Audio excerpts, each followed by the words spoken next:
Hello Draconians, and welcome to a new game called Dagon, I don't know, not dragon, but remove the R, Dagon.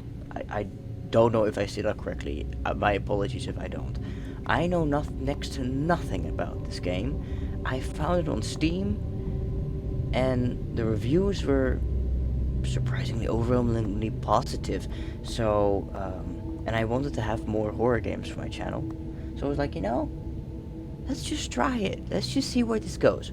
So, yeah, let's get into it. Dagon is a faithful interactive adaptation of H.P. Lovecraft's work focused on story and atmosphere. You will not find difficult choices, action sequences, or inventory management here, as movement is limited to progressing through locations along with the plot. I am writing this under an appreciable mental strain, since by tonight I shall be no more. What are you gonna do, my man? What? During the game you will encounter interactive elements. Some of them will allow you to continue your journey, others reveal interesting facts about the original short story, its historical background, and the author. Some of the trivia is hidden. In order to find these secrets, focus your eyes and look for the Elder Sign. The Elder Sign. Okay. Oh, what? Penniless, and at the end of my supply of the drug which alone makes life endurable, I can bear the torture no longer, and shall cast myself from this garret window into the squalid street below. No, don't do that. How about we don't do that? How about we don't? How about you go find a therapist? No. Do not think from my slavery to morphine that I am a weakling or a degenerate. I never said that. But slavery to morphine, that's not a good thing. When you have read these hastily scrawled pages, you may guess, though never fully realize, why it is that I must have forgetfulness or death. Other than speaking in edgy poems, I think you need some serious help. Who are you writing this letter to? Are we writing a letter? Is that what this is? Oh, what is that? It was in one of the most open and least frequented parts of the broad Pacific that the packet of which I was supercargo fell a victim to the German sea raider. Okay. But why? Oh, okay.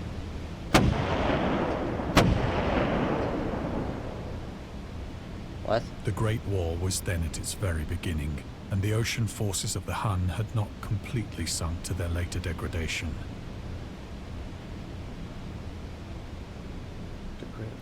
At its very beginning, so this was...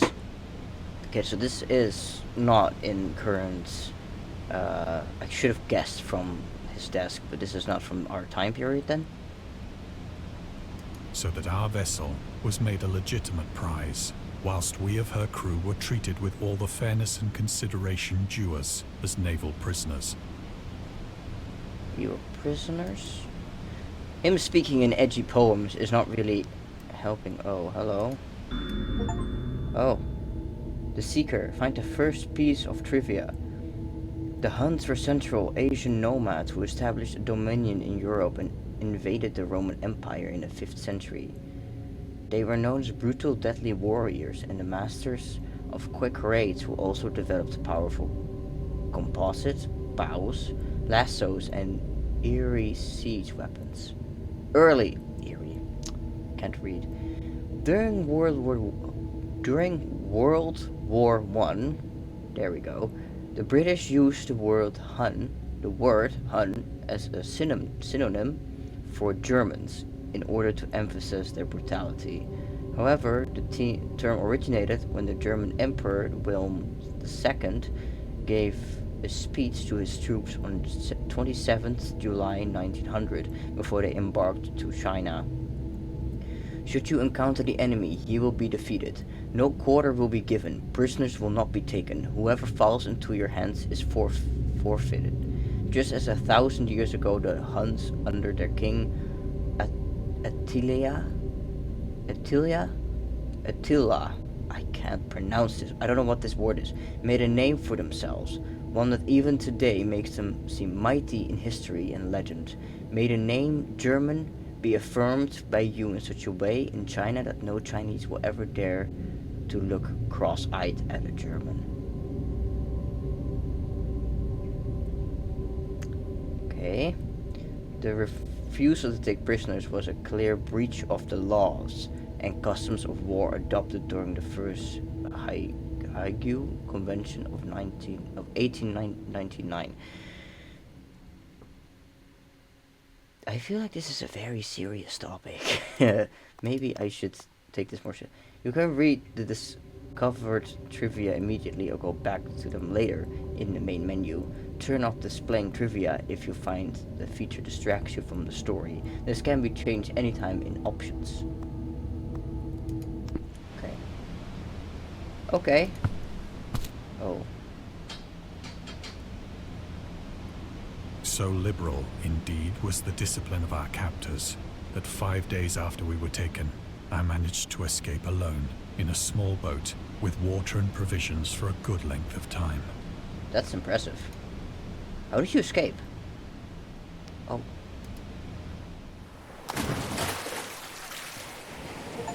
When I finally found myself adrift and free, I had but little idea of my surroundings. Never a competent navigator, I could only guess vaguely by the sun and stars that I was somewhat south of the equator. You know more than me, my man. I could not make heads and tails of anything. I have a good sense of direction, but I do not know how to read the stars. Of the longitude, I knew nothing, and no island or coastline was in sight. I mean, if you drift long enough, you'll eventually find one, don't you?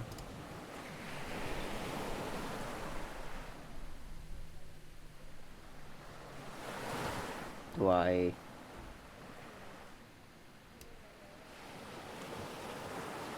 I don't know. Do I look at the stars? Oh. The weather kept fair, and for uncounted days I drifted aimlessly beneath the scorching sun, waiting either for some passing ship or to be cast on the shores of some habitable land. Oh, that must be tough.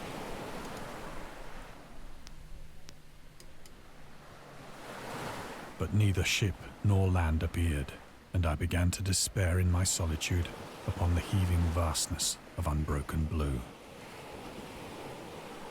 Okay. I think this The guy change went happened insane. whilst I slept. The change.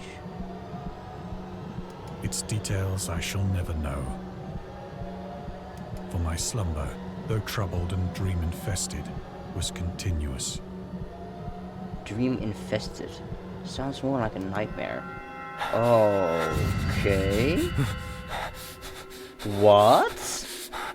Oh, okay, this is giving me all the shivers. What's with the tentacles? What?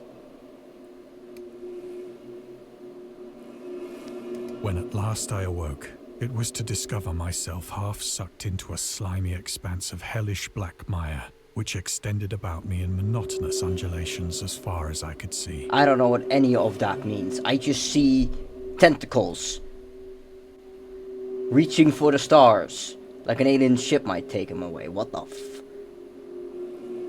Oh, this is giving me fucking shivers. What is that? That does not look like a normal tentacle. I don't know what that is. Like, these look like squids.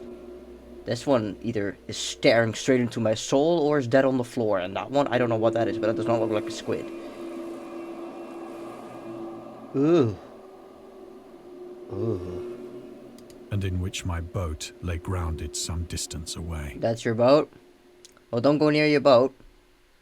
God, some hentai is going to happen if you go anywhere near back to your boat. Though one might well imagine that my first sensation would be of wonder at so prodigious and unexpected a transformation of scenery, I was in reality more horrified than astonished. Yeah, you would be, wouldn't you?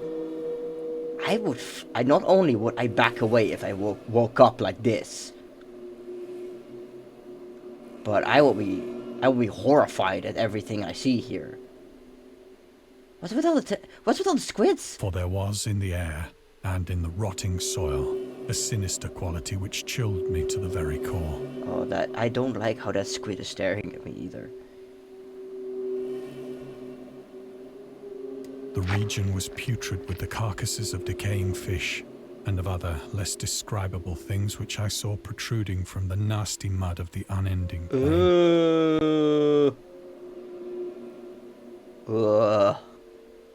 Oh, this is beyond gross. Oh. Ugh. Fuck. Well, don't pull your pants down, that's all I'm gonna say. Ugh. Perhaps I should not hope to convey in mere words the unutterable hideousness that can dwell in absolute silence and barren immensity. I don't even know what he's talking about. He is speaking in such edgy poems that my brain has issues comprehending what he is saying while looking at this. What is that over there in the corner? There's something there. I don't know what that is. Ugh. There was nothing within hearing, and nothing in sight, save a vast reach of black slime. Yet the very completeness of the stillness and the homogeneity of the landscape oppressed me with a nauseating fear. I don't talk about black slime reaching anywhere, please. And the nauseating fear, I can understand that much. How about we move away from the black slime and the tentacles, okay? Also, we are on the beach, right? What is that? Is that just in a hole in the beach, just waiting for something to step in it? And then drag it down to the depths below? What is all this? And that, oh, ugh. The sun was blazing down from a sky which seemed to me almost black in its cloudless cruelty, as though reflecting the inky marsh beneath my feet. Oh, I didn't even realize that thing. Okay. I don't even know what that thing is called. I know that I know that it exists. Honestly, I'm glad you're upside down because I don't like any creepy crawlies. Oh, I thought it was growing something. I thought it was growing something and coming for my ass. Dagon seems to be inspired by a fish head, a short novel by Irvins Cobb about unnatural affinities between hybrid idiot and a strange fish of an isolated lake. And Lovecraft's dream about a strange land emerging from the ocean and him crawling in the ooze that covered its surface. Ew. Ew, don't crawl into any oozes, please. I dreamed that the whole hideous crawl, and yet I feel the ooze sucking me down. Why? In defense of Dagon H.P. Lovecraft. Lovecraft's interest in the topic stemmed from his aversion to fish and sea smells, in his own words. I have hated fish and feared the sea, and everything connected with it, since I was 2 years old, but I cannot recall what earlier experience have given me such profound and lasting aversion to the sea and seafood. The Dweller in Darkness. Lovecraft, 1927. Donald Wandre. Okay. Ugh. Don't go to the boat. Look. As I crawled into the stranded boat, Don't do I that. realized that only one theory could explain my position. That would be... Oh, there's so many tentacles. That one is huge.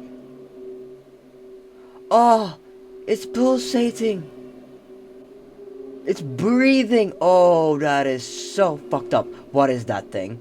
The huge mountain in the background. Oh, okay. Through some unprecedented volcanic upheaval, a portion of the ocean floor must have been thrown to the surface, exposing regions for which innumerable millions of years had lain hidden under unfathomable watery depths. I can assure you this is no volcano that did this. Something is alive. Oh. And its tentacles are crawling up the earth. And I'm not here for it. It's breathing. You can see that mountain breathing. Ugh. So great was the extent of the new land which had risen beneath me, that I could not detect the faintest noise of the surging ocean. straining my ears as I might. Nor were there any seafowl to prey upon the dead things. Those are dead things? I mean, you might need to check your eyes, mate. Those things are not dead. Does that look dead to you? It's not dead. Nothing here screams dead other than that thing in the middle. Because it's ain't moving. Everything else here is very much still alive. Including that mountain. Oh god. Is there anything else I need to look at? Oh, that's a dead fish. I guess the fish are dead. For several hours I sat thinking or brooding in the boat, which lay upon its side and afforded a slight shade as the sun moved across the heavens. Oh, ew. Why am I back at the boat? As the day progressed, the ground lost some of its stickiness and seemed likely to dry sufficiently for traveling purposes in a short time. So the ground is sticky, is it? Okay. Something came on this ground, and I am not here for it to find out what that is. That night I slept but little, and the next day I made for myself a pack containing food and water, preparatory to an overland journey in search of the vanished sea and possible rescue. I don't know, man. Am I supposed to look at something? Oh. On the third morning, I found the soil dry enough to walk upon with ease. You did. Is that another dead thing? Okay. Can I walk? The odor of the fish was maddening, but I was too much concerned with graver things to mind so slight an evil, and set out boldly for an unknown goal. Okay. Yeah. Don't step on that. Ugh. Oh, the sounds. All day I forged steadily westward, guided by a faraway hummock which rose higher than any other elevation on the rolling desert. That does not look like something that comes from Earth. Maybe you just got taken by aliens, my man. Maybe that's the thing, because that right there, that does not look like it comes from Earth. Nor from... Fuck. Ugh. I swear. I don't know if that thing exists. I hope it doesn't. I'm never stepping foot near the ocean again if that thing exists. Nor that thing. I think it's the same thing. Oh, there's so much wrong here.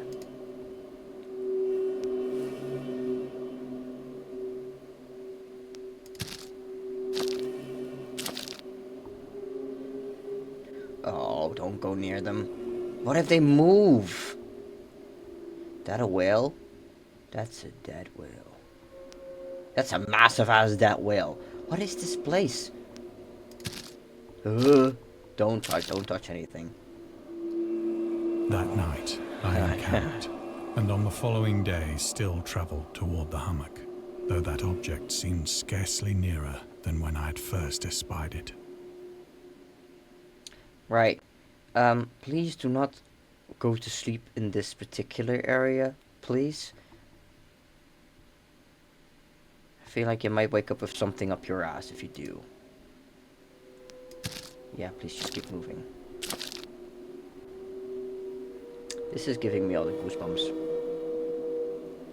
By the fourth evening, I attained the base of the mound, which turned out to be much higher than it had appeared from a distance. I mean, that's the thing about distance, isn't it? From afar, it looks a lot less big than when you're there. I also... Okay, so I'm glad there's no dead anything near me or moving tentacles as far as I can see, because I just can't see shit. And there's something glowing over there? Okay. An intervening valley setting it out in sharper relief from the general surface. Too weary to ascend, I slept in the shadow of the hill. I don't know if that's such a good idea. I know not why my dreams were so wild that night. I mean, I have a good guess. But ere the waning and fantastically gibbous moon had risen far above the eastern plain, I was awake in a cold perspiration, determined to sleep no more. The mountain is gone, or is it behind us? Such visions as I had experienced were too much for me to endure again. What visions? And in the glow of the moon, I saw how unwise I had been to travel by day. Why? Without the glare of the parching sun, my journey would have cost me less energy. Ah. Honestly, I don't understand you. Indeed, I now felt quite able to perform the ascent which had deterred me at sunset. Maybe it's because you're rested. Even if it's not well rested. Picking up my pack, I started for the crest of the eminence.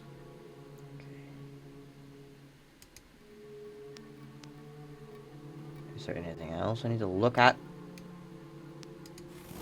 No? Okay. I have said that the unbroken monotony of the rolling plain was a source of vague horror to me.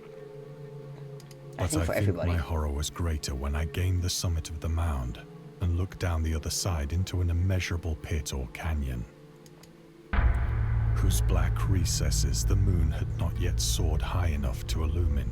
I can't see anything, my man. I only see the moon. Because you could just look down, you know. It won't break your neck if you do. I felt myself on the edge of the world.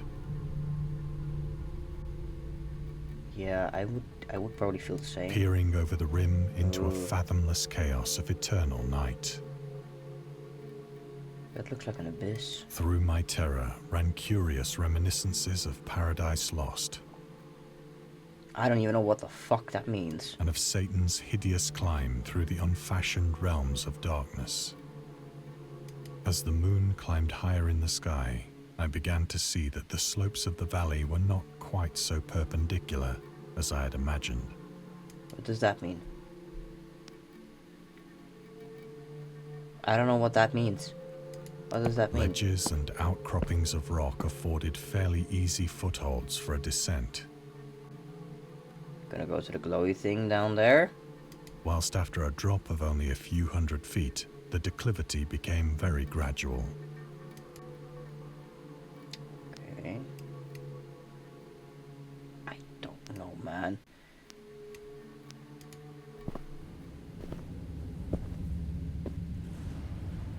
Urged on by an impulse which I cannot definitely analyze, I scrambled with difficulty down the rocks and stood on the gentler slope beneath. That looks like a building. It's way too square and rectangular, you know, for it to be nature. Also, I feel like this dude ate something or smoked something or found something while he was on that boat, and now he's stripping, and this is happening. Gazing into the Stygian deeps, where no light had yet penetrated. All at once, my attention was captured by a vast and singular object on the opposite slope, which rose steeply about 100 yards ahead of me. An object that gleamed whitely in the newly bestowed rays of the ascending moon. Okay, it's ominous. Do I really? I don't know if I want to go there.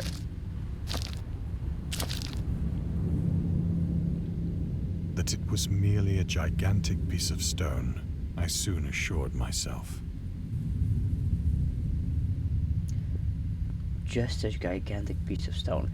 You know? But I was conscious of a distinct impression that its contour and position were not altogether the work of nature. Yeah, that's what I was going to say. That is not something nature can produce. A closer scrutiny filled me with sensations I cannot express. Okay, I think this man has a certain fetish that he is unaware about until he had this. Ugh. What took was some weird tentacles in the boat. For despite its enormous magnitude and its position in an abyss which had yawned at the bottom of the sea since the world was young, I perceived beyond a doubt that the strange object was a well-shaped monolith. A monolith? No. Oh. How about we don't? How about we don't? Whose massive bulk had known the workmanship and perhaps the worship of living and thinking creatures. Yeah. Again, nature doesn't make cubes or rectangular shapes on its own. That is work of something. Dazed and frightened, yet not without a certain thrill of the scientist's or archaeologist's delight, I examined my surroundings more closely. What is there to see? All there is ugh.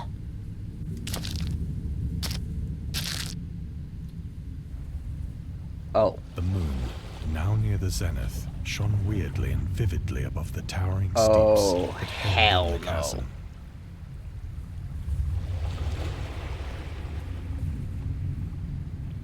Oh, I don't like that. I don't like that. And revealed the fact that a far-flung body of water flowed at the bottom, winding out of sight in both directions, and almost lapping my feet as I stood on the slope. Across the chasm, the wavelets washed the base of the Cyclopean monolith, on whose surface I could now trace both inscriptions and crude sculptures.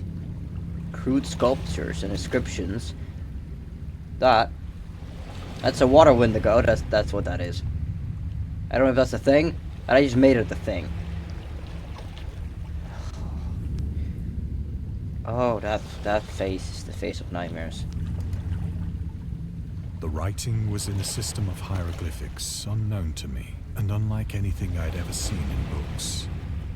Looks to me like creatures that live on the bottom floor, and Cthulhu in the middle. Consisting for the most part of conventionalized aquatic symbols such as fishes, eels, octopi, crustaceans, mollusks, whales, and the like. Yeah. Several characters obviously represented marine things which are unknown to the modern world. I mean, that right there, that we know that fish. We've seen that fish. I've seen that fish. That's like I know exactly what fish that is. I just forgot the name of that thing. But everything else is indeed a mystery to me, other than Cthulhu, which is in the middle there. But whose decomposing forms I had observed on the ocean-risen plain. Is that what those things were? It was the pictorial carving, however, that did most to hold me spellbound. Yeah.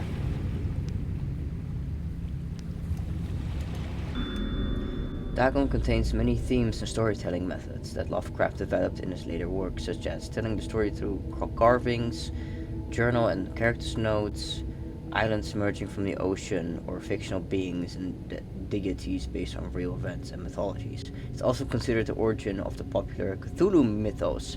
There we go. Some of Lovecraft's other stories also conclude in a manner similar to Dagon. Okay. I think it's important to mention I have never seen any movies with Cthulhu in it or anything like that. I've played one other horror game before. I think it's called The Sinking City. It's a really, really good horror game. I personally really love the story as well. It's so out there. I have never played or seen H.P. Lovecraft either. I don't know what they're talking about, but I believe them. I believe them. Plainly visible across the intervening water, on account of their enormous size, were an array of bas-reliefs whose subjects would have excited the envy of a doré. Oh, I don't know what that means. Wait, are those merfolk? Those are like merfolk. Very interesting designs. I love merfolk. I'm not gonna say mermaid or merman, because every time I look up like mermaid, all I get is like female versions, and for me merfolk, there has to be a male and female version, right? So then it would be folk in a way. That's just my that's just forget it. Just forget it. But I love the designs of the tails. They look really alien though. I think that these things were supposed to depict men, at least a certain sort of men. men and women. though the creatures were shown disporting like fishes in the waters of some marine grotto, or paying homage at some monolithic shrine which appeared to be under the waves as well. So, I think... Is this hinting at, like, intelligent merfolk life forms? In a deep, deep, dark abyss of the ocean? That somehow has risen to the surface and taken me along with it? Of their faces and forms I dare not speak in detail, I mean, I can see what you're seeing. for the mere remembrance makes me grow faint. Okay. Grotesque beyond the imagination of a Poe or a Bulwer. Ugh.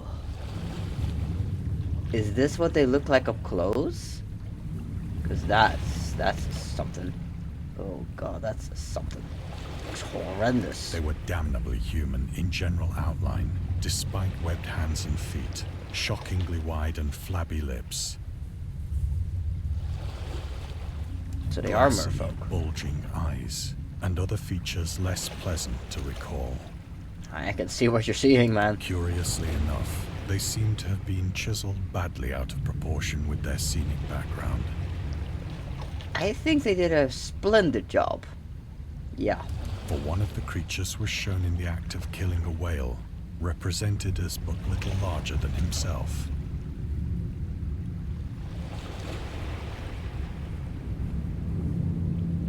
They are massive. If they're really that big compared to a whale, I didn't really specify which whale this is, but I see like 3 different whales here. They're massive if they're that big. I remarked, as I say, their grotesqueness and strange size, Yeah. but in a moment decided that they were merely the imaginary gods of some primitive fishing or seafaring tribe.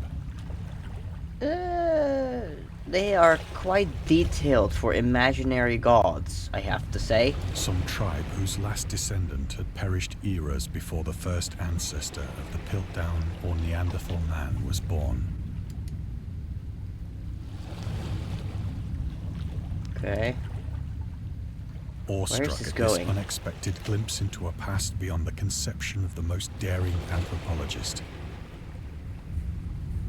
I stood musing whilst the moon cast queer reflections on the silent channel before me.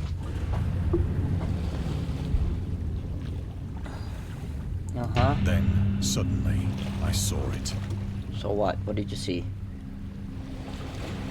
With only a slight churning to mark its rise to the surface, the thing slid into view above the dark waters.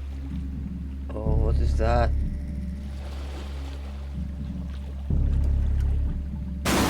Polyphemus-like and loathsome, What it the fuck? darted like a stupendous monster of nightmares to the monolith. Oh. Oh, that is not normal. About which it flung its gigantic scaly arms, the while it bowed its hideous head and gave vent to certain measured sounds. Uh-huh. What? I think I went mad then. You think? Of my frantic ascent of the slope and cliff, and of my delirious journey back to the stranded boat, I remember little. Oh, okay. Why is everything... Okay, I'm tripping. I'm tripping. Maybe I ate some of those dead fish? Or cut off a tentacle... I Oh. believe I sang a great deal, and laughed oddly when I was unable to sing.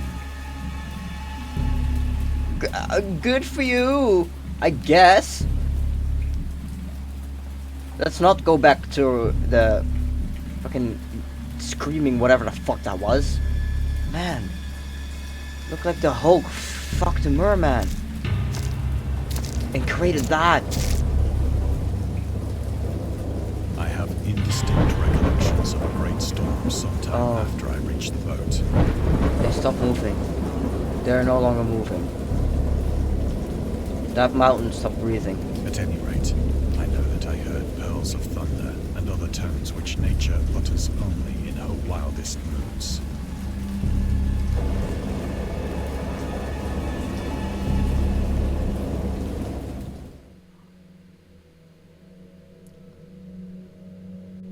I came out of the shadows. I was in a San Francisco hospital. What? Brought thither by the captain of the American ship which had picked up my boat in mid-ocean. Huh? In my delirium, I had said much, but found that my words had been given scant attention. Yeah. Yeah, I would assume so. Of any land upheaval in the Pacific, my rescuers knew nothing. Nor did I deem it necessary to insist upon a thing which I knew they could not believe. God, this hospital has seen better days, hasn't it?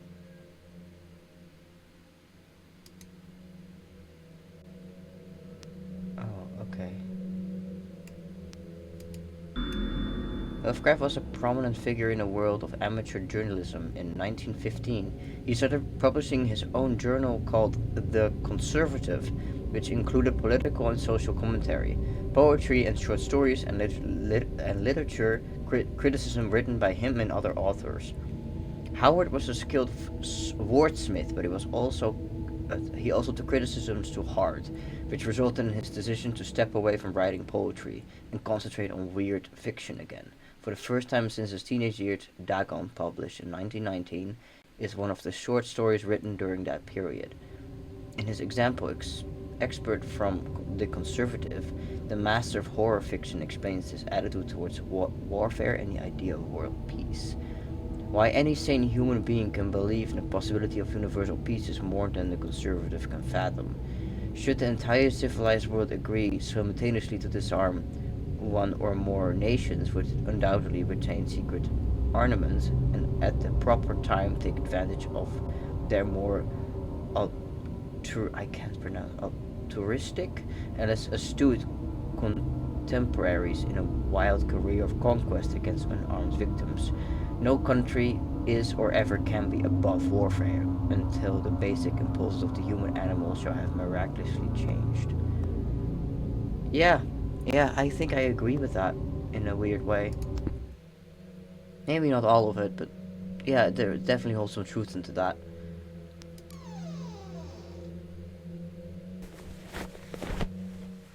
Once I sought out a celebrated ethnologist and amused him with peculiar questions regarding the ancient Philistine legend of Dagon, the fish god. Oh, this is my house? I have a nice house compared to the beginning. Dagon was the main deity of the Philistine. I'm sorry, I can't pronounce names very well. Worshipped throughout the Middle East as the ancient god of fertility and crops.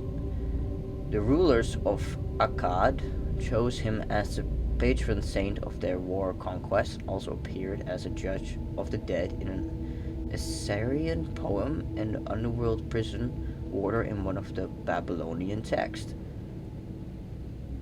He is often mistakenly taken for a fish god due to the wrong interpretation of his name, as in Hebrew the word Dag means fish.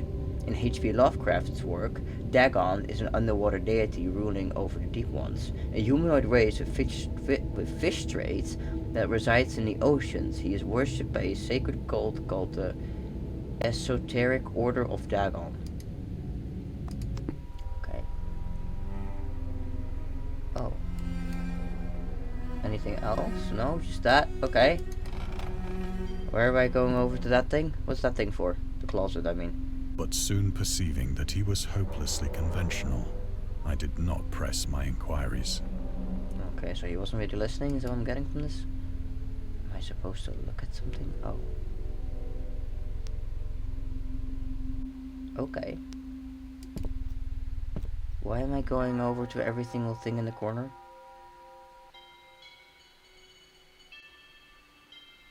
What am I doing?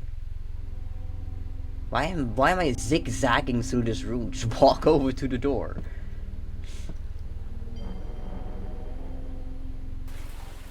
It is at night, especially when the moon is gibbous and waning, that I see the thing. The thing? The thing from the monolith? I tried morphine, but the drug has given only transient surcease.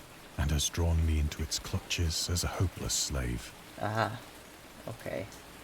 That makes more sense now. So now I am to end it all, having written a full account for the information or the contemptuous amusement of my fellow men. Okay.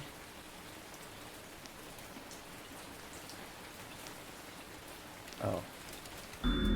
Lovecraft hated tobacco, even though he used to smoke when he was 12, in order to look and feel like an adult. In his correspondence with friend Reinhard Kleiner, he claims that he quit as soon as he started wearing long pants. He has also a very strong opinion about alcohol, as evidenced by his letter to Celia Brown, dated 13 February 1928. As for the matter of drinking, I've never tasted intoxicating liquor, and I never intend to. Having a strong aesthetic disgust at anything which blunts or coarses the delicate natural equipoise of the evolved human intelligence and imagination. Drinking excited my personal repugnance, hence I don't drink. I let the herd do what they will. I am rather in favor of the prohibition of any one antisocial force as well as any other. Okay, yeah. I don't know exactly what he meant, but I kind of agree with it. I never drink alcohol. I'm a 24-year-old that doesn't drink alcohol. I've never done drugs, and I've never touched a cigarette. And people around me, like my family and my friends, they sometimes keep asking me, are you sure you don't want to have a sip or have a try? No, I don't. Alcohol has so far done nothing good for anybody other than create loss of memory or hangovers or anything else. And when people consume too much alcohol, they become unbearable for me. Nothing good has ever brought to me by alcohol, so I just don't drink it. It's not worth it, at least not to me. You can do whatever you please, but I am not gonna drink alcohol. Often, I ask myself if it could not all have been a pure phantasm. Could have been, I think. A mere freak of fever, as I lay sun-stricken and raving in the open boat, after my escape from the German man-of-war. I think so. I mean, that would be more logical than everything else. This I ask myself, but ever does there come before me a hideously vivid vision in reply. Really? I cannot think of the deep sea without shuddering at the nameless things that may at this very moment be crawling and floundering on its slimy bed. Worshipping their ancient stone idols and carving their own detestable likenesses on submarine obelisks of water-soaked granite. I dream of a day when they may rise above the billows to drag down into their reeking talons the remnants of puny, war-exhausted mankind. Of a day when the land shall sink and the dark ocean shall ascend amidst universal pandemonium. Oh God. Really?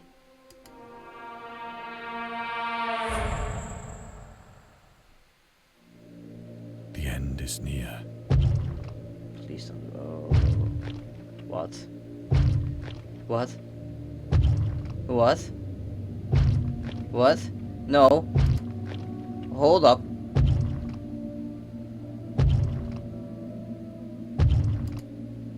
I hear a noise at the door, as of some immense slippery body lumbering against it.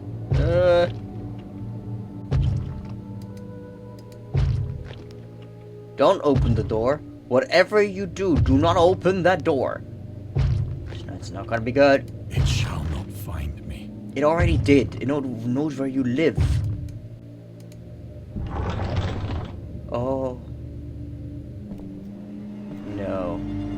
God, that hand!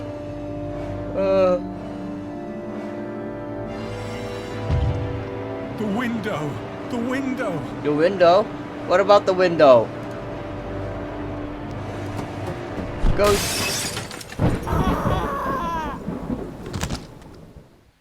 What? What? What?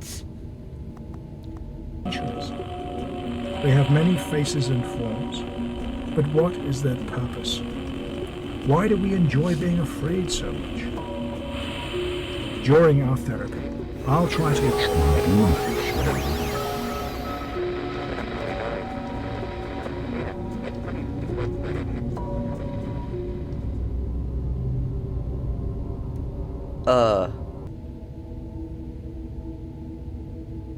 There are DLCs. What did I just play?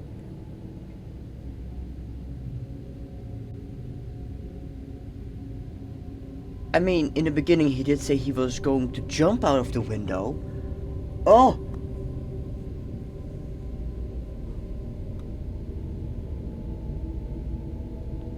Well. Okay. God, that's something. I don't know. Like, I don't think this man went nuts. He could have just went nuts. Especially because I know that if you have, like, what was it, 3 days without human contact, you will go insane, because we are social animals and we need to socialize. So 3 days without any human contact whatsoever could drive someone insane, I've heard. I don't know how accurate that is, but I don't... Is this something that... I always found the idea interesting that there is an intelligent life form in the ocean that is humanoid in some way, shape, or form, like merfolk, for example, that survive there, thrive there, live there. Because the ocean has mostly just been unexplored until now, to this day. And I do love everything that like I hate the creepy crawlies. Like I would never like touch like underwater grass because I don't know what's in there. But I do love to see the underwater world, and I do always feel very at home when I'm swimming in the ocean. It's really nice, and I like to snorkel whenever I do get the chance to swim in the ocean. But I could never swim in the ocean if I cannot see the bottom. So I always stay near the shore, and that's because of fears very close to this. Actually, I'm terrified of what's in the deep dark abyss that might come from my ass once it smells something delicious. But you know, God, I do find that idea interesting, like the aquatic ape theory. It's really interesting. I would agree that though, if such things did exist, we would have probably found them by now, but I wouldn't put it past me. I wouldn't put it past the world, like the governments of the world, to hide such things. Because didn't they do the same with like aliens? I wouldn't be surprised if they did the same with merfolk in some way, shape, or form, and just kept their existence hidden from the rest of the world. Why they keep doing this is beyond me. But you know, I wouldn't be surprised. So the aquatic ape theory is something I'm interested in, but and I wouldn't be surprised if they did exist. But I'm not gonna put any weight on that. It's just that I like to theorize something sometimes, and this is one of those things because I'm interested in it. That's why. Yeah. But anyway, thank you for watching. If you like me to play more scary indie horror games or these type of games, please leave a comment on what game you would like me to play, or like and subscribe if you enjoy my channel. If you like my videos, feel free to stick around. You know, I will be here. I will be here.